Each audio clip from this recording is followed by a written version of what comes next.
एक मोठी बातमी। मी राजीनामा दिलेला नाही असं वक्तव्य खुद्द धनंजय मुंडे यांनी केलेलं आहे आणि त्यामुळे आता राजीनाम्याच्या चर्चांवर स्वतः भाष्य केल्यानं धनंजय मुंडेंच्या राजीनाम्याच्या चर्चांना पूर्णविराम लागलाय।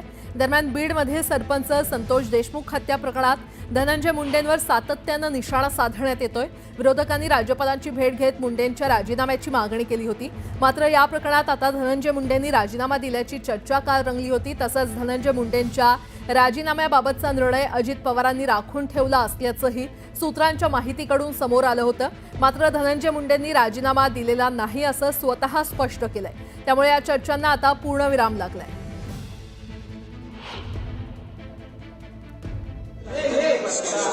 काहीही राजीनामा वगैरे दिलेला नाही।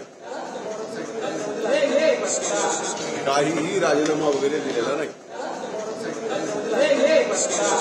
काहीही राजीनामा वगैरे दिलेला नाही। अनेक पक्षांचे मंत्री होऊन गेले। आदरणीय पवार साहेबांच्या काळात असेल, विलासरावजी देशमुखांच्या काळात असेल, अनेक लोकांनी त्या काळात म्हणजे शिवसेनेचे जेव्हा जोशी साहेब मुख्यमंत्री होते तेव्हाही त्यांचा राजीनामा झालेला आपण सगळ्यांनी पाहिलेला आहे। त्याच्यामुळे असं का त्यांचा म्हणजे जेव्हा सुरेश धस आणि साळुंकेजीही राजीनामा मागतात आणि महाराष्ट्राचे मुख्यमंत्री राजीनामा घेत नाहीत, याचं उत्तर तुम्हाला त्यांनाच विचारायला लागेल, मला कसं माहिती असेल। मुख्यमंत्री देवेंद्र फडणवीस आणि उपमुख्यमंत्री अजित पवार या दोघांमध्ये बैठक झाली। या बैठकीत अजित पवार यांनी सीएम फडणवीस यांच्याकडे नाराजी व्यक्त केल्याची सूत्रांची माहिती आहे। भाजप आमदार पुरावे नसताना थेट आरोप करतात, यावर त्यांनी नाराजी व्यक्त केली।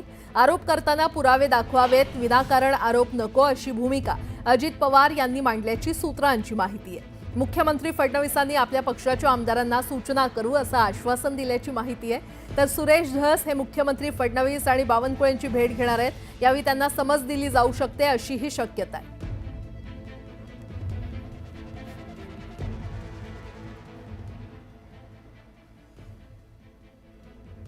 बीडमधील संतोष देशमुख हत्या प्रकरण आता चांगलंच तापलंय। या प्रकरणावरून खासदार संजय राऊत यांनी पोलीस प्रशासनावर संताप व्यक्त केलाय। बीडमधील संपूर्ण पोलीस खातं बरखास्त केलं पाहिजे अशी मागणी त्यांनी केली आहे। संतोष देशमुख हत्या प्रकरणाचा तपास ही धूळफेक असून आरोपींना वाचवण्याचे प्रकार सुरू आहेत असा आरोप राऊतांनी केलाय। या प्रकरणी एसआयटीतील अधिकाऱ्यांची चौकशी करण्याची मागणीही त्यांनी केली आहे। माझं गृहमंत्र्यांना आव्हान आहे की बीडमध्ये संपूर्ण पोलीस खातं बरखास्त केलं पाहिजे आणि बीडमधला संतोष देशमुखचा जो खटला आहे हा पूर्णपणे बीडच्या बाहेरच चालवायला पाहिजे। आणि दुसरं म्हणजे सर्व पोलीस अधिकारी एसआयटी मधल्या प्रत्येक पोलीस अधिकाऱ्याची तपासणी केली पाहिजे की तो गुन्हेगारांशी संबंधित आहे का नाही। गेल्या काही वर्षांमध्ये बीड आणि आसपासचं संपूर्ण पोलीस खातं आणि प्रशासन या लोकांनी पोखरून आपल्या ताब्यात घेतलं। अजित पवारांना कोणते पुरावे पाहिजे? अजित पवारांनी भारतीय संविधानामधला किंवा कायद्याच्या पुस्तकामध्ये एक एव्हिडन्स ऍक्ट आहे, इंडियन एव्हिडन्स ऍक्ट, तो बदलला का, वेगळा केला का इंडियन एव्हिडन्स ऍक्ट? हे त्यांनी सांगावं। अजित पवार हे हतबल आहेत, अजित पवार हे नेते नाहीत, अजित पवार हे ऍक्सिडेंटल नेते आहेत। भारतीय जनता पक्षाच्या ईव्हीएमच्या कृपेनं त्यांना जागा मिळालेल्या आहेत, स्वतःच्या कर्तृत्वावर नाही।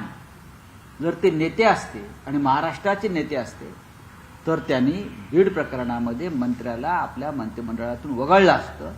बीडमध्ये बीड पॅटर्न जो आहे तो कशा प्रकारे या महाराष्ट्रात सुरू होता आणि अजूनही चाललेला आहे, ही धुळफेक सुरू आहे। तपास हा धुळफेक आहे, अजूनही तेच चालू आहे, वाचवण्याचेच प्रकार चालू आहेत आणि हे वाचवले जातील।